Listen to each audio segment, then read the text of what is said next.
Buenas noches, saludo con gran cariño al auditorio de Telefórmula, que en estos momentos se enlaza con los trabajos de esta emisión. Agradezco que nos sigan a través de la radio y, por supuesto, las plataformas de Internet. Se activa contingencia ambiental aquí en la zona metropolitana del Valle de México, en unos momentos a las 8, en una hora aproximadamente. No, en unos momentos, ya son las 8, naturalmente, tiempo del centro. Se va a dar información sobre una actualización del pronóstico. De momento, para mañana no circulan los vehículos con terminación 0 y 9. También el gobierno de Jalisco declaró emergencia atmosférica por el incendio forestal en el bosque de la Primavera. Mal día para las dos grandes conurbaciones de esta república en materia ambiental. Mañana se cumple un año de la invasión rusa a Ucrania. En una sesión de emergencia despachó efectivamente la Asamblea de Naciones Unidas. En un momento más vamos a hablar con el embajador Claude Heller para que nos ayuden a entender qué es esto de una sesión de emergencia. Hubo 141 votos en favor de la resolución, una resolución copatrocinada por muchos países europeos. México votó a favor, no copatrocinó, pero sí votó a favor. 7 en contra. Fíjense los países que están con Rusia: Bielorrusia, Nicaragua, Siria, Mali, Corea del Norte y Eritrea. Hay 32 abstenciones, entre ellas muy llamativas las de China e India. Llamativas por la importancia de los países. En los últimos tiempos han venido votando en ese sentido. Platicaremos, por supuesto, de estas condiciones para lograr una paz justa y duradera. Regresa a la escena pública Alejandro Gertz Manero. Volvió, efectivamente, reapareció tras someterse en una operación en la espalda. La inflación subió 0,30% respecto a la quincena anterior.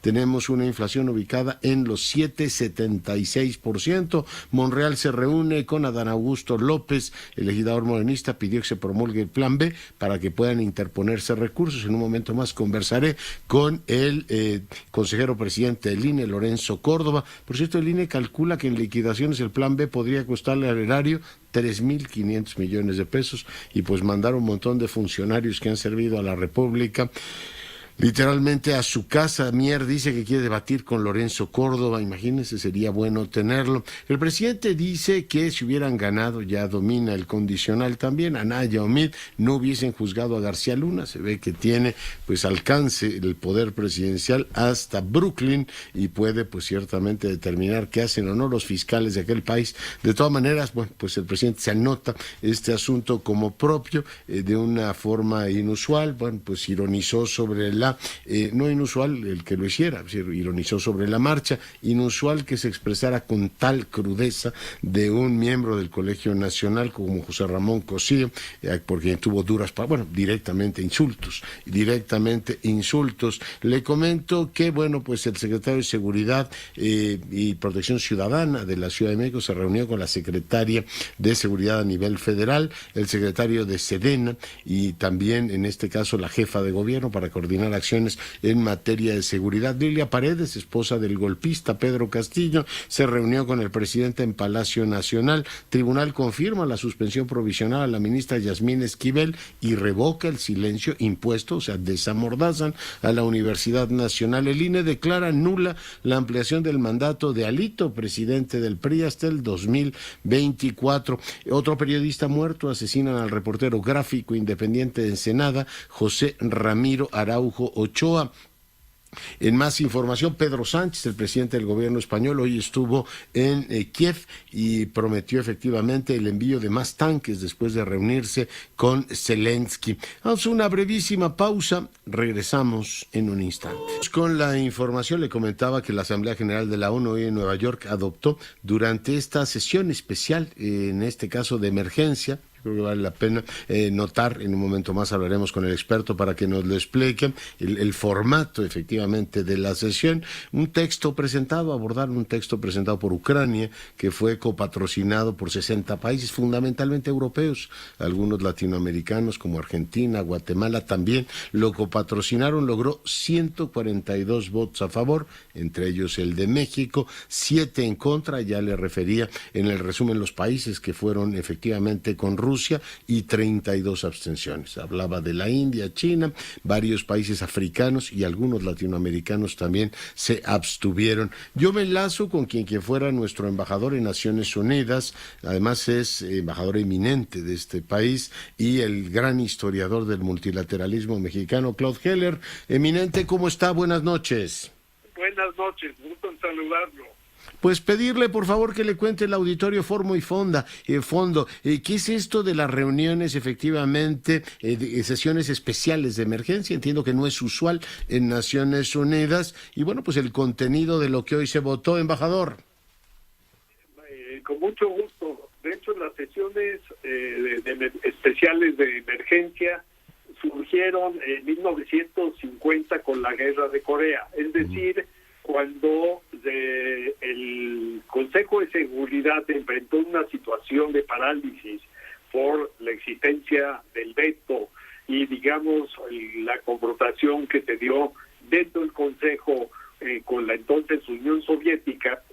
Se aprobó una resolución de Unión Pro Paz en la Asamblea General para que la Asamblea General pudiera tomar decisiones y atender una situación que implicaba el quebrantamiento de la paz y de la seguridad internacional.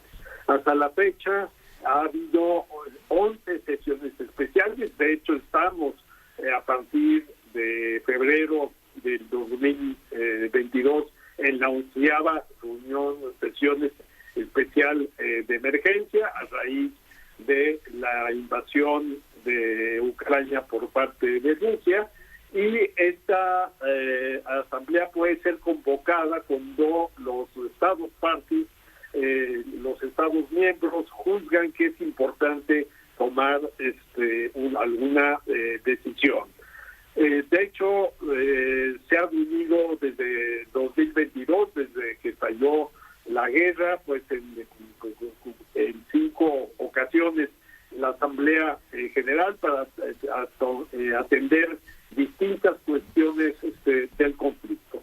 Pero acercándose al aniversario, la conmemoración de un año de una guerra que no hace sino intensificarse, y ante la imposibilidad de que el Consejo de Seguridad pueda adoptar una resolución, seguramente mañana va a haber una sesión del Consejo de Seguridad, habrá enfrentamientos entre los miembros permanentes, pero no se podrá llegar a ninguna decisión por la existencia del veto por parte de Rusia, el papel que puede desempeñar también China. Entonces, por ello, Ucrania, con un respaldo muy amplio, empezando por el de Estados Unidos y la Unión Europea,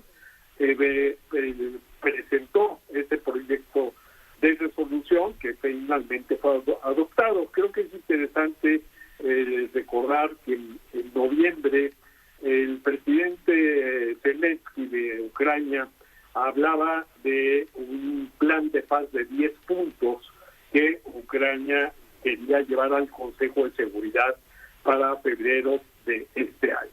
Obviamente ello no podía prosperar porque las exigencias de ese plan de paz ucraniano resultaría inaceptable, sobre todo para Rusia. Pero yo creo que habría que distinguir dos cosas. La resolución adoptada tiene un gran valor político, pero simbólico, porque al mismo tiempo no es vinculatoria, ¿no? Uh-huh.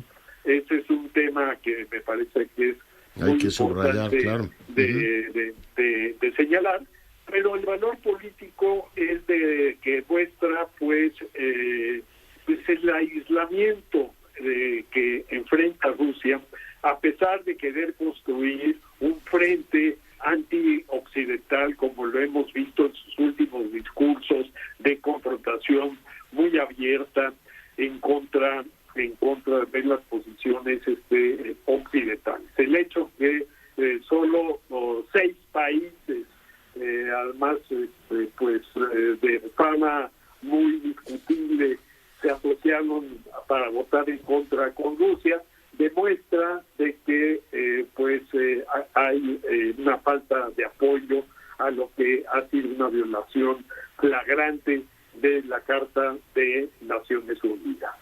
141 votos, 2 votos tal vez menos que una votación de septiembre pasado, cuando Rusia anexó o declaró la anexión de las 4 repúblicas autoproclamadas de la región del este, en la región de Donbass, en Ucrania, pero yo creo que es una votación muy significativa. Y también es muy significativa el grupo de países que se abstienen, de estos 32 países, destacando principalmente China, obvio, que lo hizo también en el Consejo de Seguridad.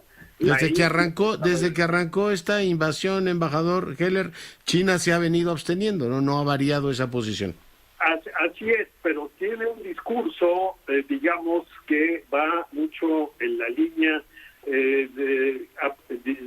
tratando de afirmar de que tiene una posición de una neutralidad relativa, proclamando la importancia de una solución pacífica, proclamando la importancia de la integridad territorial de los estados, pero también señalando de que Occidente no tomó en cuenta, o la comunidad internacional, pero sobre todo la OTAN y la Unión Europea, Estados Unidos, no tomaron en cuenta las necesidades de seguridad de Rusia en el contexto post-soviético después del final de la Guerra Fría.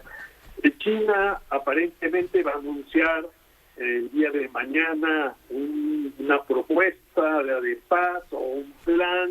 A eso se han referido los diplomáticos chinos. Fue el caso del consejero Wang Yi, que estuvo también en Moscú, como estuvo en la conferencia de Múnich, pero no hay elementos claros, y creo que los países europeos y Estados Unidos ven con mucho escepticismo que se dé una propuesta por parte de China, porque lo ven que finalmente sí hay un apoyo a Rusia, aunque no en las votaciones, pero sí compartiendo con Rusia, digamos, la crítica ante lo que han sido la política, digamos, de lo que llamamos los países occidentales en esta nueva versión o relectura de la Guerra Fría entre un mundo libre y el mundo, digamos,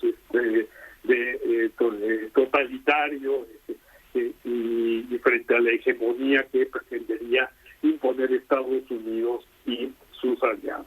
Habrá que esperar al día de mañana si efectivamente se produce este pronunciamiento por parte de China. Claro. Y China, pues sí tendría una capacidad con esta posición de abstención, de no condena abierta, de ser un interlocutor muy importante. Es decir, le está sacando raja, o le puede sacar raja, digamos, en términos geopolíticos, porque también hay muchas preocupaciones en el propio continente asiático.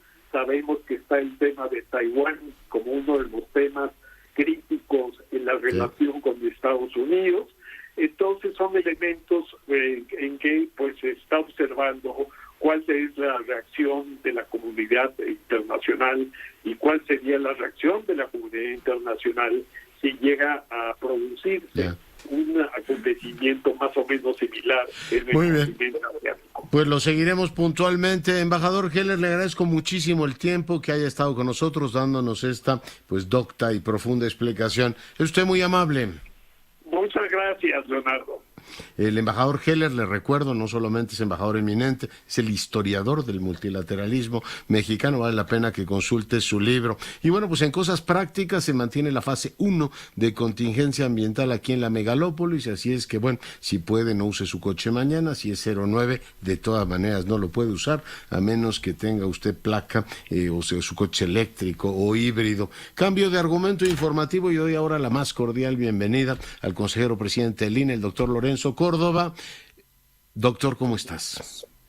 Leonardo, un gusto estar contigo. Te mando un abrazo muy afectuoso.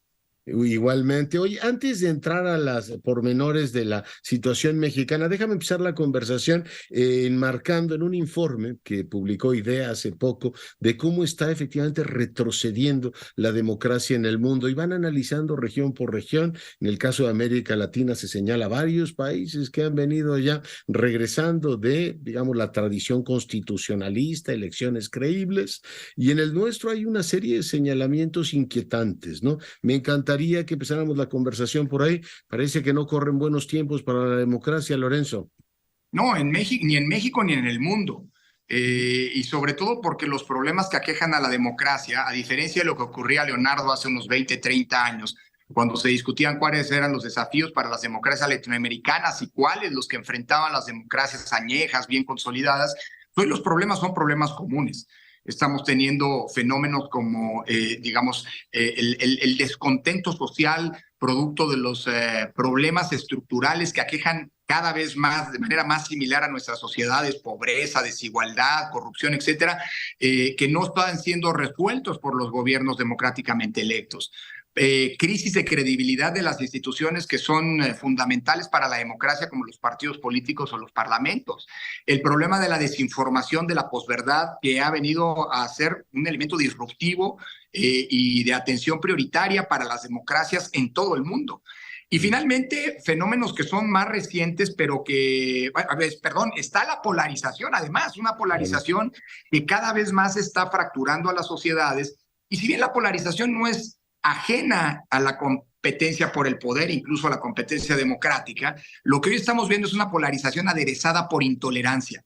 Y cuando la polarización y la intolerancia se conjugan, estás en un cóctel explosivo, porque la intolerancia es el valor antidemocrático por excelencia, y tu adversario ya no lo ves como alguien legitimado para competir, sino como un enemigo al que lo persigues y buscas su supresión incluso. Y finalmente, otro tema en el que es objeto de discusión en estos días en nuestro país, que es cómo los sistemas electorales están siendo descalificados e incluso atacados al grado de llegar a un hostigamiento, pero no ya como ocurría hace algunos años desde quienes perdían las elecciones, sino paradójicamente desde el poder, es decir, desde aquellos que se beneficiaron por la existencia de condiciones democráticas. Y nuestro país, lamentablemente, aunque no es el único en el que está ocurriendo este fenómeno en particular, los otros también, pero este en particular, pues sí se está convirtiendo en una especie de laboratorio que está generando preocupación a nivel internacional. Ahí están las publicaciones recientes en varios diarios internacionales. Hoy el New York Times, sin ir más lejos. O de Atlantic, que son medios importantísimos de nuestros vecinos del norte, pero digamos que ven con preocupación cómo un país que invirtió tanto en construir un sistema electoral, que tan funciona, Leonardo, que el domingo pasado, cuando tuvimos elecciones en Tamaulipas, un estado nada fácil para renovar una senaduría que está pendiente exactamente, pues de 4,777 casillas que teníamos que instalar, instalamos 4,777 y 4,777 paquetes llegaron 5 horas después de cerrar las casillas a todas nuestras bodegas. Es decir, una organización electoral impecable que hoy está bajo asedio y en riesgo por lo que se conoce con Plan B. Entonces, este último punto, paradójicamente, ahora que mencionabas el informe de IDEA, es el que nos salva de caer franca y abiertamente en un régimen autoritario, autocrático, visto que eso trata todavía de un sistema electoral que funciona y funciona bien para lo que debe servir en democracia. Sí, porque inciden en el cambio de reglas, la polarización, el acoso a la prensa, que también se señala, Claro. cuando la mentira se instala efectivamente en la vida pública, una democracia también lo pierde. Yo creo que es un tema sobre el que hay que efectivamente reflexionar más, pero sobre el plan B y el impacto que podría tener. Tú hoy decías que hay una estimación de que le podría gustar al erario, amén de todas las personas, funcionarios leales a la República, que entraron a trabajar al servicio del Estado, en el mejor sentido de la palabra, despedidos, algo así como 3,500 millones de pesos, Lorenzo. Así es una primera estimación, Leonardo, pero es la estimación que se deriva de aplicar literalmente lo que dice el Plan B. Un alto funcionario del gobierno dice que es una mentira, que los únicos que nos vamos a quedar sin trabajo somos Ciro Murayama y yo. Pues yo afortunadamente, y Ciro Murayama también, somos como tú, profesores universitarios, y el día 4 de abril, el día después de que terminemos nuestro mandato, volvemos a nuestra cátedra en la universidad, a nuestra plaza que tenemos, a la que ganamos por concurso y demás. Pero en realidad el Plan B lo que hace es eliminar una cantidad muy importante de plazas, algunas del servicio profesional electoral, es decir, del servicio civil de carrera del Instituto Nacional Electoral, otras administrativas, de órganos que hoy existen y que la reforma simple y sencillamente desaparece. Déjame darte un par de datos. El servicio profesional electoral, que es la columna vertebral del INE, es, hombre, el servicio de los que integrado, el cuerpo de profesionales integrado por funcionarios que llegaron a sus concursos, a sus plazas por concurso, que son capacitados y digamos, evaluados de manera permanente, y que hoy está integrado. Y que han demostrado su valía a lo largo de los años. Absolutamente. Las cifras de Tamaulipas no se deben a quienes somos consejeros, se deben a quienes hacen el trabajo operativo, es decir, a los miembros del Servicio Profesional Electoral. Fíjate, Leonardo, que hoy tenemos 2.571 miembros de este servicio profesional. Y la reforma desaparece el 85%, 84.6% de esas plazas. Simple y sencillamente las desaparece. Y por cierto, desaparece justamente aquellas vocalías que son los que organizan en cada uno de los 300 distritos electorales las elecciones. Además, al desaparecer las juntas distritales como órganos colegiados que hoy dispone la ley, estamos hablando de que desaparecerían en total, incluyendo las que ya mencionaba el servicio, casi 6,000 plazas. Esto quiere decir que el costo de liquidar a esos funcionarios, y como bien decías, sin tomar en cuenta digamos, la inversión humana que hoy se ha hecho, la capacidad en términos de trabajo profesional que hoy tenemos y la fuerza laboral que significaría que esa gente ya no esté en el INE. Solo el costo estimado de las liquidaciones de esas casi 6,000 plazas asciende a 3,500 millones de pesos. Así que es una verdadera falacia decir que esta reforma lo que quiere es abaratar las elecciones, porque este año el INE va a tener que pagar ese dinero. Se dice que será con los fondos que hoy existen en los 2 fideicomisos que administramos, pero los saldos de esos 2 fideicomisos no llegan ni a 1.200, 1.300 millones de pesos. Es decir, hay un déficit que el INE va a tener que pagar, que tendrá que sacar de algún lado. Y por cierto, se trata, como bien decías, de profesionales que el INE ya no va a tener como parte de su cuerpo, digámoslo así. Era de las pocas cosas que teníamos certeza que ocurrían en este país. Hay muchas otras que no ocurren. Me sorprende que la élite política de este país y la mayoría que aprobó en el Senado el Plan B no haya, digamos, prestado oídos a una coalición discursiva tan improbable que incluye desde la Comisión de Venecia, que incluye la Comisión Episcopal de este país. El presidente dijo, bueno, si hablan los obispos no me preocupa, me preocuparía que habla el Papa, pero el Papa habla a través de sus Claro. obispos, Rolando Cordera, José Ramón Cosío, bueno, pues grupos amplísimos de ciudadanos que se van a manifestar el próximo domingo. Si cuando tú consigues crear una coalición discursiva tan amplia, es que algo está rematadamente mal, Lorenzo. Sobre todo porque el procesamiento de la reforma es un procesamiento estrictamente unilateral, Leonardo. Mira, esta es la primera reforma en toda la época de la transición, por lo menos en los últimos 30 años, que se construyó desde el poder, primer gran dato, no a pedido de la oposición para resolver algún problema, y que, esto es lo más grave, se impuso por una mayoría, sin duda legítima, pero que renunció a hacer política. No hubo tiempo ni voluntad para escuchar ni a los técnicos. Oye, la primera vez que hablamos con los legisladores fue cuando ya se había votado el Plan B hace una semana, cuando fuimos al Senado, y los senadores de la Junta de Coordinación Política escucharon por primera vez, no a los consejeros del INE, sino a los funcionarios que son los que organizan las elecciones, precisamente miembros del cuerpo profesional del Servicio Profesional Electoral al que hacía referencia. Es decir, esta reforma se hizo sin procurar el mínimo consenso, lo cual es un mal consejo porque conviertes a las reglas, suponiendo que estas pasaran la criba de la Corte, cosa que no creo que vaya a ocurrir, porque están plagadas de una enorme, infinita cantidad, yo he llamado una constelación de inconstitucionalidades. Bueno, es una reforma que se procesó sin hacer política, y parece que es el sello de la casa. Ahora que estamos con el proceso de renovación de consejeros, Hay quien dice que hay que ir directo a la tómbola y evitar cualquier tipo de acuerdo entre los actores políticos, que es lo que, por cierto, mandata la Constitución.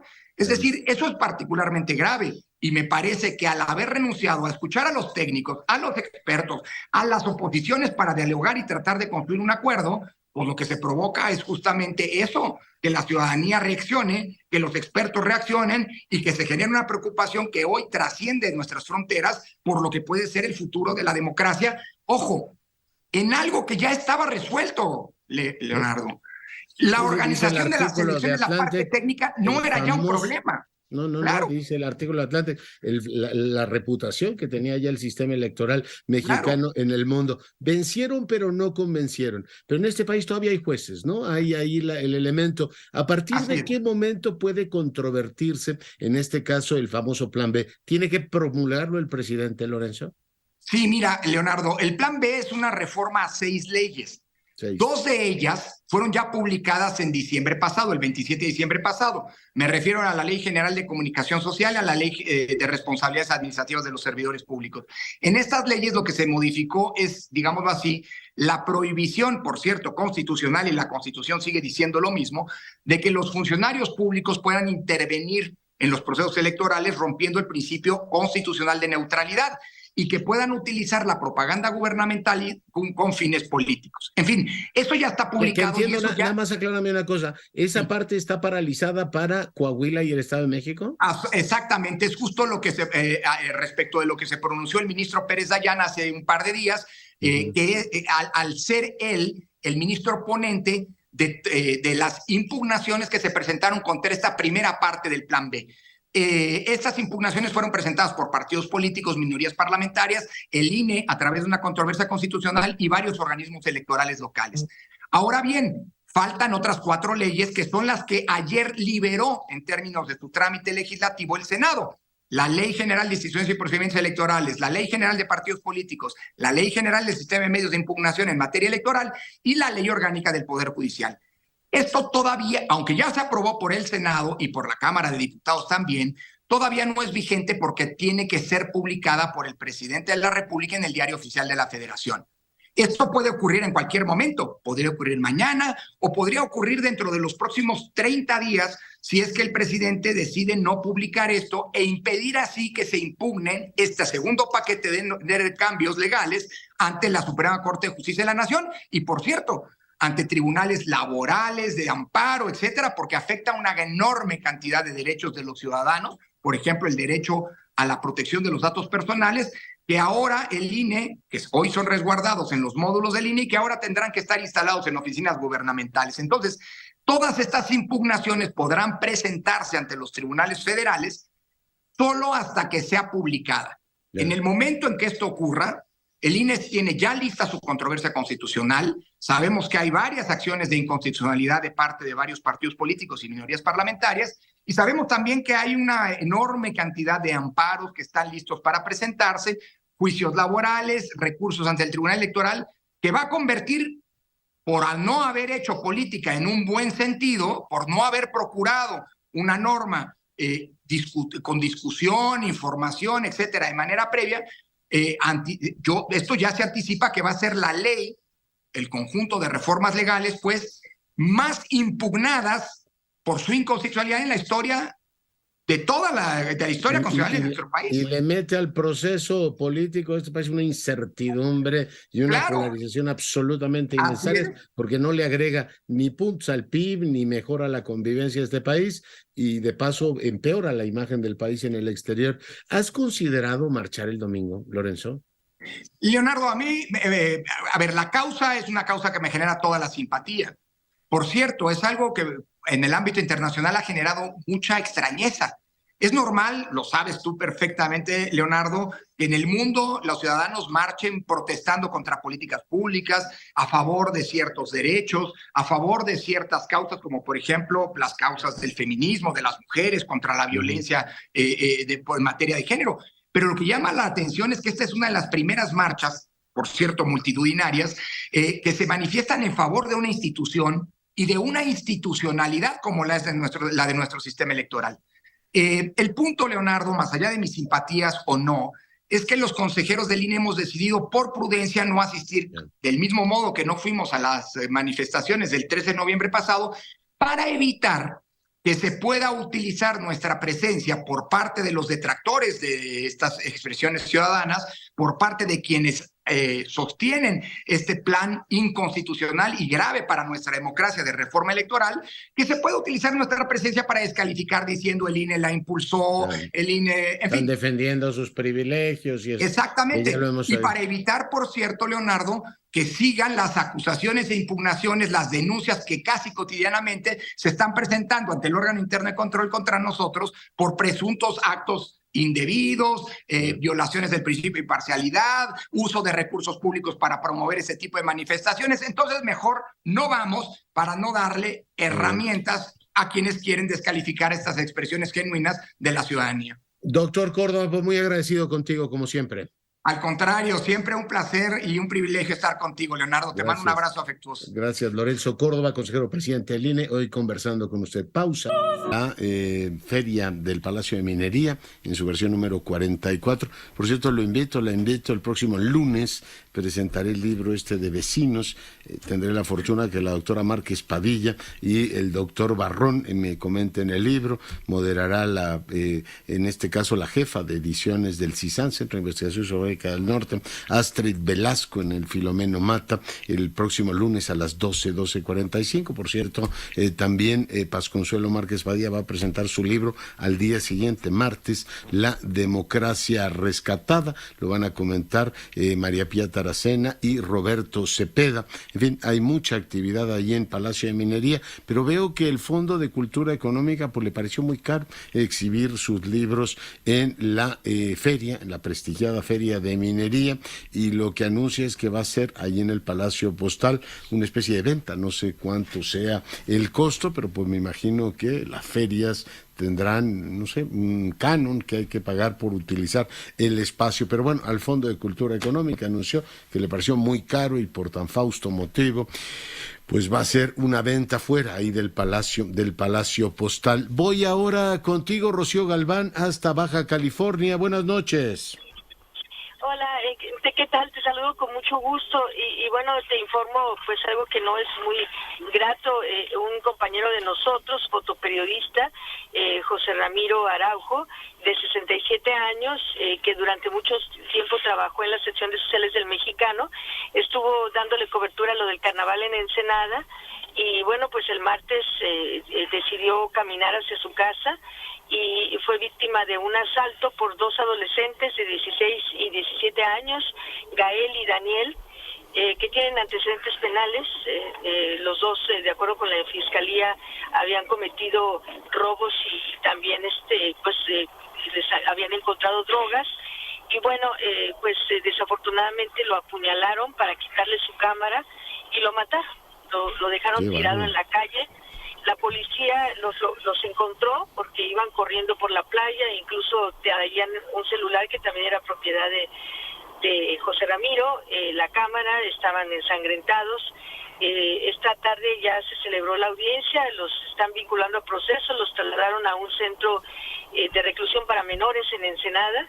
Y bueno, pues la Comisión Estatal de Derechos Humanos está solicitando que todo se haga en forma exhaustiva. Te vuelvo a repetir, desafortunadamente están muy jóvenes y ya estaban involucrados con otros... ¿Qué me decías? 16 y 17 años, ¿va? Ajá, sí, así es. Y bueno, pues nuestro compañero desafortunadamente perdió de esa forma la vida. Vaya. Oye, ¿algún apunte más, Rocío? ¿Alguna novedad más en aquella parte del país?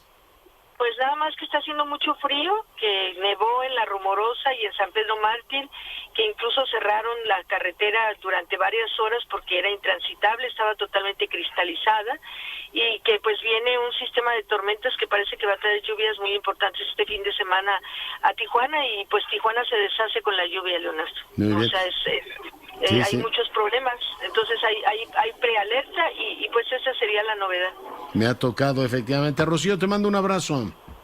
Gracias, igualmente. Saludos, Rocío Galván. Y bueno, me escribe Javier de la Facultad de Ciencias Políticas y me dice, ¿es invasión, Leonardo, no guerra? Pues a lo mejor dije guerra, pero es una invasión claramente. Rusia invadió a Ucrania de manera muy clara, saltándose, por supuesto, a la torera toda la legalidad internacional, lo cual me sigue sorprendiendo que se invoquen elementos históricos, que si en este caso la ex Unión Soviética tenía derecho a influir en toda una zona. Me sorprende mucho que sigan utilizando esas teorías de relaciones internacionales y particularmente en América Latina, donde pues tenemos la larga experiencia de la hegemonía norteamericana, la lucha por la libertad, esto que llaman algunos la dignidad cubana. Bueno, pero Estados Unidos se ha metido en la República Dominicana, en un montón de países, en Chile, se van a cumplir los 50 años de la intervención funesta de los Estados Unidos en Chile para imponer un gobierno dictatorial que todavía se defiende en México, esa política como de zonas de influencias. Aquí en este caso las potencias hacen lo que ellos quieren porque es su zona de influencia y ellos se quieren sentir tranquilos. No quiero tener aquí gente que me inquiete en vez de escuchar el clamor de los pueblos, en este caso del heroico pueblo ucraniano que ha dado una lección al mundo. Un voto hoy impresionante. En su momento hablábamos con Claude Heller en Naciones Unidas, con Rusia han votado los países que difícilmente podrían ser presentados como un ejemplo para nadie: Bielorrusia, Nicaragua, Siria, Mali, Corea del Norte y Eritrea. Esa es la compañía con la que va Putin. Esa es la compañía que legitima su invasión a Ucrania. Y bueno, pues del lado de Ucrania está el sentido de la historia, el sentido de libertad, el amor de los pueblos por la misma, aunque les pese, si en este caso la Unión Europea y los Estados Unidos han optado por el camino correcto de la historia, hay que reconocerlo. Y cuando en su momento otras potencias han hecho invasiones tan atroces, tan vergonzosas como la de Estados Unidos e Irak, yo no sé si se acuerdan, si es usted lo suficientemente, o tiene la edad suficiente, los más jóvenes dirán, bueno, pues eso ocurrió ahí en el 2003-2004, la condena global, marchas en distintas partes del mundo diciendo una potencia no tiene derecho a usar el unilateralismo y por la fuerza de las pistolas anexarse un territorio como el de Ucrania, que hoy, subrayo, heroicamente está efectivamente defendiendo sus intereses. Hoy leía, por cierto, en el Universal una muy interesante entrevista al embajador ruso, haciendo valer por la lógica del interés nacional ruso sobre cualquier otra consideración, diciendo nosotros haremos valer el interés de Rusia sobre cualquier otra consideración. Claro, aquí Ucrania dirá, pues yo defiendo el mío, y bueno, pues la gente se ha movilizado para defender su soberanía. Jenny Valencia, te saludo. Hola, ¿qué tal, Leonardo? Muy buenas noches. Te comento que instituciones financieras y ejecutivos de finanzas estiman que este año el crecimiento económico del país será de 1.1 a 1.2%, porcentaje que se encuentra muy por debajo de lo estimado por el gobierno federal de cerrar este año cerca de 3%, pues de acuerdo con la encuesta Citibanamex de expectativas, analistas económicos pronostican que el Producto Interno Bruto para este año será de 1.1%, en tanto que ejecutivos de finanzas estimaron que el crecimiento económico del país para 2023 podría ser de 1.2%, y aunque señalaron que se aleja la posibilidad de que en los siguientes meses vislumbre una recesión económica en Estados Unidos que podría afectar directamente a México, advierten que existen otros desafíos para nuestro país, como es el tema de las consultas en el marco del TEMEC, al igual que también la falta de inversiones que podrían perjudicar sin duda y golpear fuertemente a la economía del país. Un punto a favor sería la relocalización, Leonardo. Muy bien, pues muchas gracias, buenas noches. Buenas noches. Y vamos ahora a la pausa musical. Esta música el jueves por la noche. Buenas noches.